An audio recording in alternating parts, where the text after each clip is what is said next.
오늘 본문의 말씀은 대속죄일에 관한 규례입니다. 아론의 두 아들이 여호와 앞에 지정되지 않은 불을 가지고 나아가다가 하나님의 심판을 받게 되었습니다. 죽음을 당하게 되었습니다. 그에 여호와께서 모세를 불러서 말씀하십니다. 앞으로 여호와 앞에 나올 때는 거룩함을 잃지 말 것이며 1년에 한 번 지정된 대속죄일에 나올 때는 철저히 자신을 위한 속죄를 드리고 나오라고 그렇게 말씀하셨습니다. 자, 오늘 우리가 읽은 본문의 말씀은 사실 우리들에게는 예배에 대한 철저한 경외심을 요구하는 그런 내용이다라고 볼 수가 있습니다. 여러분, 사실 예배는 하나님께서 우리를 속죄하여 주시는, 속해 주시는 그런 은혜의 현장입니다.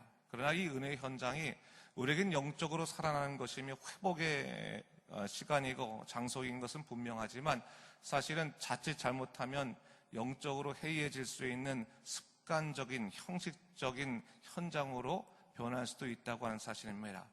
그 습관적으로 변한 현장에 대한 엄중한 하나님의 경고가 바로 나답과 아비후의 그런 죽음으로 이어지고 있는 것을 볼 수 있습니다. 사실 하나님께서 이것을 통해서 무엇을 말씀하시는 겁니까? 예배를 경홀히 여기지 말라고 하는 겁니다. 자, 예배를 경홀히 여기지 말라는 의미에서 하나님께서 오늘 대속죄일의 규례를 좀 더 강하게 말씀하시는 것을 볼 수 있습니다. 이 대속죄일은 1년에 한 번 7월 10일 날 드리는 날로 전국적인, 거국적인 이스라엘 백성의 속죄일이었습니다. 이 속죄일에는 백성들뿐만 아니라 온 제사장들조차도 자기를 위해서 속죄를 해야 되는 날이었고, 또 1년에 한 번 또 지성소에 들어가기 위해서 대제사장도 큰 속죄의 시간을 가져야만 하는 그런 시간이었습니다. 특별히 오늘 본문에서 볼 수 있지만 이날에는 성소의 휘장 안, 즉 지성소 안에 들어가서 속죄의 제사를 드리게 되는데, 아무나 들어갈 수 없을 뿐만 아니라 대제사장마저도 1년에 한 번밖에 들어갈 수 없는 그런 철저한 구별된 자리였다라고 한 사실을 성경은 이야기하고 있습니다. 자, 오늘 본문 속에서 우리가 구약적인 현장 속에서 먼저 생각하고요, 또 신약적인 상황 속에서 우리 한번 이해해 보면 좋겠습니다. 오늘 구약적인 상황 속에서 우리에게 이야기하는 것이 무엇이겠습니까? 하나님은 절대로 경홀히 여김을 받을 수 없는 분이라는 사실입니다. 사람의 생각으로, 자기 마음대로, 자기 뜻대로 드리는 예배가 하나님께서 기뻐 받을 수 없다라고 하는 것을 얘기하는 것입니다. 그래서 구약에는 철저히 율법이라는 방법을 통해서 하나님께 나아가는 그런 과정들을 두었습니다. 하지만 신약에 가서는 하나님께서 그것을 어떻게 바꾸셨습니까? 성소와 지성소를 가르는 휘장을 위에서 아래부터 찢으심으로 말미암아 모든 믿는 자들이 예수 그리스도의 은혜를 힘입어서 하나님 앞에 담대히 나갈 수 있는 그런 은혜로운 그런 하나님의 선물, 은총을 받게 되었습니다. 근데 여러분, 우리가 이 본문의 말씀들을 잘 읽으면서 기억해야 될 것이 있습니다. 신약에서 휘장이 위에서부터 아래부터 찢어졌다고 해서 이제부터는 아무나 들어갈 수 있는 그냥 그 자리가 되었다고 하는 것을 이야기하는 것이 아닙니다. 휘장이 찢어지고 나서 그 휘장 대신 누가 세워졌습니까? 예수 그리스도의 보혈의 십자가가 세워졌다고 하는 것을 의미하는 겁니다. 하나님께 나아갈 때 오늘날 우리는 예수 그리스도의 십자가에 힘입어서 주님께 담대히 나아갈 수 있게 되었다. 하나님 앞에 온전히 나아갈 수 있게 되었다라고 성경은 우리에게 이야기하고 있는 것이죠. 자, 예수 그리스도의 힘입어서 드리는 예배가 하나님의 놀라우신 임재와 속죄의 은혜를 경험하게 해준다라고 하는 것을 다시 한번 이 레위기의 상황과 겹쳐서 우리가 이야기할 수 있는 것입니다. 사랑하는 성도 여러분, 우리에게 예배는 어떤 의미가 있습니까? 일주일에 한 번 혹은 또 새벽마다 혹은 수요일마다 드리는 어떤 의식적인 예배가 우리들에게 예배의 의미를 갖고 있는 것입니까? 예배는 매 순간순간마다 하나님의 임재를 경험하는 시간이 되어야 됩니다. 예배는 매 순간순간마다 하나님과 영적으로 만나서 그분의 속죄의 은혜와 그분의 회복의 은혜를 누리는 그런 시간이 되어야 하는 것입니다. 여러분, 왜 예배가 습관적으로 바뀌겠습니까? 사람의 생각과 사람의 마음으로 바뀌어지기 때문에 그렇습니다. 하나님에게 초점이 맞춰져 있지 않고 사람에게 초점이 맞춰져 있으면 예배는 반드시 변질될 수밖에 없는 겁니다. 바로 이 대속죄일 그런 교례는 사람에게 초점이 맞춰지지 않도록 철저히 하나님의 방향으로 예배를 온전히 세우기 위해서 하나님께 주신 교례였다라고 볼 수가 있습니다. 그렇다면 오늘날 우리도 마찬가지일 것입니다. 오늘날의 예배를 과거의 대속죄일처럼 생각할 필요는 없겠지만 적어도 하나님 앞에 예배자로 나아갈 때 영적으로 우리 자신을 돌아보고 주님에 대한 경외심과 사모함이 내게 있는지를 확인해보는, 점검해보는 것은 참으로 중요한 일이 아닐 수 없다고 하는 것이요. 습관처럼 드려지는 형식적인 예배 가운데 하나님의 영적 임재를 경험할 수 없다라고 하는 것을 성경은 우리에게 분명히 가르치고 있는 겁니다. 그렇다면 여러분, 우리가 마음을 다하여 영으로 하나님을 바라며 예배에 참여할 수 있어야 되는 것입니다. 매 순간순간마다 하나님께서 나를 만나신다는 영적 감격을 가지고 예배 가운데 나갈 수 있어야 되는 것입니다. 하나님을 바라보며 하나님께서 나를 세우시고 살리신다고 하는 그러한 영적 기대를 가지고 예배로 나아가야 되는 것입니다. 그 영적 감격을 잃어버리고 나면 예배자로서의 생명력은 죽어지고 마는 것입니다. 여러분, 예배자의 생명력은 어디에 있습니까? 하나님만이 나의 전부 되시며 하나님만이 나를 살리시는 유일하신 하나님이시라는 것을 온전히 고백할 때 예배의 정신은 살아나는 것이고 예배의 생명력은 다시 살아나게 되는 것입니다. 자, 오늘 본문 속에서 오늘 하나님께서는요, 대속죄에 대한 규례를 주시면서 우선적으로 제사장에 대한 규례를 통해서 예배자의 영적 자세에 대해서 말씀해주고 있는 것을 볼 수가 있습니다. 주님은 제사장 아론이 숫송아지로 속죄제물을 삼고 수양으로 번제물을 삼을 뿐만 아니라 그의 옷에 대해서도 규례를 주는 것을 볼 수 있습니다. 한번 4절을 제가 읽어보도록 하겠습니다. 한번 보세요. 거룩한 세마포 속옷을 입으며 세마포 속바지를 몸에 입고 세마포 띠를 띠며 세마포 관을 쓸지니 이것들은 거룩한 옷이라 물로 그의 몸을 씻고 입을 것이며 얘기하고 있습니다. 어떤 옷을 입어야 된다고 말씀하십니까? 몸을 씻고 세마포 옷을 입으라 라고 이야기하고 있습니다. 구약의 경우에 이것은 문자 그대로 몸을 씻고 깨끗한 세마포 옷으로 너를 정결케 하라고 하는 의미를 갖고 있지만 오늘날 신약적인 의미에서 본다면 이것은 뭡니까? 하나님 앞에 나아갈 때 예배자의 심령은 어떻게 됩니까?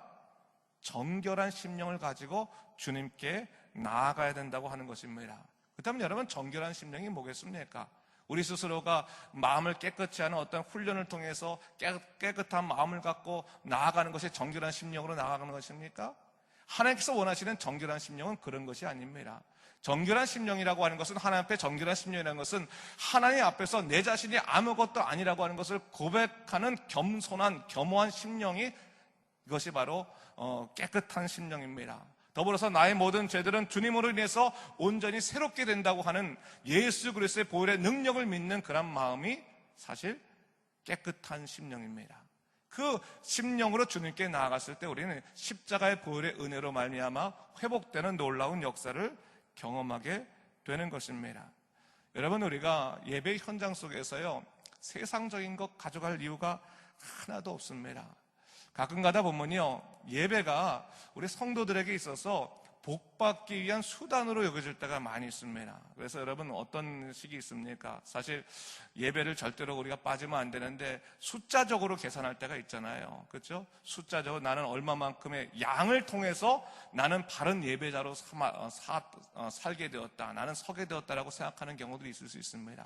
물론 예배를 열심히 드리는 것은 중요합니다. 그러나 그것을 다른 삶과 구별될 수 있는 나의 어떠한 그 영적 가치로 이해하면 안 되는 것입니다. 예배의 가장 중요한 핵심은 예배 자체가 목적이 된다고 하는 것입니다. 예배 자체 가운데서 우리가 하나님을 경험하고 하나님만으로 이 세상의 모든 것이 없다 할지라도 만족하고 기쁨을 누릴 수 있는 영적인 축복을 얻게 된다고 하는 것에 그 가치가 있다고 하는 것을 우리가 잊지 말아야 되는 것입니다. 여러분, 하나님만이 전부이십니다. 믿으십니까? 하나님이 전부이시라는 것을 우리가 증거할 수 있는 것이 어느 현장이겠습니까? 예배의 현장밖에 없다라고 하는 겁니다. 비록 세상에서 무너지고 또 세상에서 쓰러지고 부서지고 힘든 우리 인생 속에 살아갈 수 있지만, 그러나 적어도 예배의 현장 속에서는 하나님과 나와의 단독적인 관계 속에서 주님이 나를 회복시키시는 놀라운 성령의 은혜를 우리가 경험할 수 있다고 하는 것을 우리가 잊지 말아야 되는 것이죠. 여러분, 예배를 드리고 난 다음에 아무런 느낌이 없습니까? 그냥 아무런 생각도 없이 그 자리만 지키다가 돌아갑니까? 여러분, 어디에 문제가 있겠습니까? 여러분, 정말로 우리가 하나님을 바라고 있습니까? 여러분, 사실 우리가 예배 현장 속에서 우리가 전혀 감격을 누리지 못하거나 아무 생각이 없을 때는 사실은 우리 육신의 생각이 가득 차 있을 때 그렇습니다. 세상의 고민들이나 우리 육신의 잡념들이 가득 차 있을 때 우리는 하나님을 만나지 못합니다. 사실 예배 현장 속에 들어갈 때는 여러분, 우리가 그런 것들 다 내려놔야 되는 겁니다. 세상에 아무리 걱정이 많다 할지라도 오늘 하나님께서 내게 주시는 그 은혜를 우리가 바라고 소망하며 그 현장 속에 나아가야 되는 것입니다. 우리가 정말 영과 진리로 나아가서 주님을 만나고 소망하는 그 영적 갈망으로 바로 서야 되는 것입니다. 그것이 바로 세마포를 입고 나아가는 삶과도 같은 것입니다. 여러분, 예배를 가장 복되게 하는 것이 뭐겠습니까? 예배자의 열심이겠습니까? 예배자의 충성이겠습니까? 예배를 가장 복되게 하는 것은 예배 가운데서 하나님이 약속하신 그 언약에 있다고 하는 것을 잊지 말아야 됩니다. 구약에서는 이 속죄의 제사를 통해서 하나님께서 용서를 하셨지만 신약에 가서는 그렇지 않죠. 바로 예수 그리스도를 통해서 완전히 속죄하신 그 은혜가 바로 이 예배 현장 속에서 보증되고 있다고 하는 것을 잊지 말아야 됩니다. 우리들은 약하나, 우리들은 아무것도 아니나 예수의 보혈에 힘입어서 우리가 예배로 나아갈 때 우리의 모든 죄는 사해지고 하나님의 은혜로 말미암아 새로운 존재가 되었다라고 하는 그 믿음의 고백이 있을 수 있는 곳이 바로 예배 현장이라고 하는 겁니다. 그렇다면 여러분, 우리 육신의 모든 죄뿐만 아니라 육신의 근심은 아니겠습니까? 세상의 염려는 아니겠습니까? 그 모든 것들 주님 앞에 나아가서 다 내려놓고 새롭게 치유함을 받아서 주님의 성령의 은혜로 말미암아 힘있게 살아갈 수 있는 것을 예배 현장 속에서 우리가 얻어야 된다고 하는 겁니다. 그런 의미에서 우리가 예배를 소중히 여길 수 있어야 되는 것이고 경홀히 여기지 말아야 하는 것입니다. 자, 오늘 본문을 보게 되니까요, 이 대속죄일 이 제사 규례를 드릴 때 특별히 두 염소에 관한 그러한 규례를 이야기하고 있는 것을 볼 수가 있습니다. 우리 8절부터 10절까지 말씀인데 제가 또 한번 읽어보도록 하겠습니다. 보세요. 두 염소를 위하여 제비를 뽑되 한 제비는 여호와를 위하여, 한 제비는 아사셀을 위하여 할지며 아론은 여호와를 위하여 제비 뽑은 염소를 속죄제로 드리고 아사셀을 위하여 제비 뽑은 염소는 산채로 여호와 앞에 두었다가 그것으로 속죄하고 아사셀을 위하여 광야로 보낼지니라 했어요. 대속죄를 위한 속죄제 중에서 가장 중심되는 그런 사상 중인 하나인 아세셀 양에 관한 그런 염소에 관한 얘기가 나오고 있는 것을 볼 수가 있습니다. 자, 레위기에서 예표되는 예수 그리스도, 이것이 바로 아사셀입니다. 내보내진 염소를 말하고 있는 겁니다. 여러분, 그런데 이 대속죄제일 날 염소에 관한 두 가지의 상징이 나옵니다. 하나는 뭡니까? 속죄를 경험하는 어린 양과 같은 염소가 있고, 또 하나는 뭡니까? 모든 인간의 죄를 지고 바깥으로 나아가는 내보내지는 광야로 가는 염소가 있을 수 있다라고 이 두 가지 얘기를 하고 있는 것을 볼 수가 있습니다. 이것은 여러분 무엇을 상징하는 것입니까? 예수 그리스도가 주시는 그 은혜의 두 가지의 축을 얘기하고 있는 겁니다. 우리가 예배의 현장 속에서 하나님과의 영적 관계 속에서 우리가 두 가지 은혜를 경험하게 되는데, 하나는 뭡니까? 예수 그리스도를 통해서 우리는 속죄의 은혜를 경험했다고 하는 것입니다. 바로 이 예배 현장 속에서 우리는 예수 그리스도의 이름으로 말미암아, 그분의 십자가로 말미암아 용서받는 용서의 존재가 되었다고 하는 것을 한 가지 확인하는 것이고, 또 하나는 뭡니까? 바로 예수 그리스도께서 우리의 모든 인생의 짐을 지시고 광야로 나아가셨다라고 하는 겁니다. 이 말은 뭡니까? 광야 같은 인생길 가운데서 우리 혼자 버려져 있는 것이 아니라 바로 예수님께서 내 인생의 모든 짐들을 지고 이 광야로 먼저 나가셨다고 하는 것을 의미하고 있는 겁니다. 여러분, 예배의 현장 속에서 우리는 하나님의 놀라우신 은혜를 경험할 수 있습니다. 그분이 나를 용서하시는 속죄의 은혜를 경험할 수 있을 뿐만 아니라 내 인생의 모든 짐을 지시고 나의 모든 것 아픔들을 지시고 나아가시는 예수 그리스도의 사랑의 그 동행의 은혜를 우리가 경험할 수 있게 되는 것입니다. 그렇다면 여러분, 사랑하는 성도 여러분, 여러분들에게 주어진 예배를 하나하나 소중히 여기시기 바랍니다. 하나님께서 여러분들을 용서하시고 회복하시고 여러분들의 모든 인생의 짐을 지시고 여러분들 위로하기를 원하시는 그 예배 현장 가운데서 우리는 믿음의 사람으로 온전히 바로 설 수 있게 되는 것입니다. 오늘 다시 한번 오늘 이 아침에 여러분 이 말씀을 기억하면서 나의 모든 인생의 짐을 지시고 광야로 나가신 그 예수 그리스도, 나의 모든 삶을 다 책임지실 뿐만 아니라 돌보시는 그 하나님의 은혜를 기억하면서 다시금 믿음의 사람으로 굳건히 사시는 여러분 되시기를 주님의 이름으로 축원합니다. 기도하겠습니다. 주 하나님 아버지, 참으로 감사합니다. 오늘 토요일 우리가 함께 모여서 이 레위기의 말씀을 보면서 다시 한번 예배의 소중함을 돌아보게 하시니 참으로 감사합니다. 하나님, 우리는 때때로 인생이 바쁘다 보면 형식적으로 예배드릴 때가 참으로 많이 있습니다. 세상의 고민과 생각들 때문에 정말 몸만 왔다 갔다 한 그런 예배의 현장도 적지 않았습니다. 그러나 오늘 다시 한번 우리가 이 예배를 생각해 보게 됩니다. 이 예배가 정말 하나님의 놀라운 속죄의 은혜가 있는 것이고, 인생의 모든 짐과 고통들, 나의 모든 아픔들을 짊어지는 예수 그리스도의 사랑이 존재하는 그 현장이라면, 주여, 우리가 이 예배를 놓치지 아니하고 항상 예배에 아버지 실패하지 아니하고 믿음으로 살도록 인도하여 주시옵소서. 예배에 실패하여서 아버지여, 정말 주님께 징벌받은 나답과 아비오 같은 삶을 살지 않도록 도와주시고, 언제나 하나님의 은혜 가운데서 온전히 주님과 영적인 연합을 이룰 수 있는 참된 예배자가 될 수 있도록 주여 역사하시고 주관하여 주시옵소서. 오늘 아버지, 우리가 함께 기도합니다. 주여, 기도할 때 우리의 마음을 주여 돌아봐 주시고, 우리의 깊은 영의 속, 우리 마음의 속까지 주께서 인도하시고 주관하시고 돌보아 주시옵소서. 감사드리며 이 모든 말씀 우리 주 예수 그리스도 이름으로 간절히 기도드립니다. 아멘.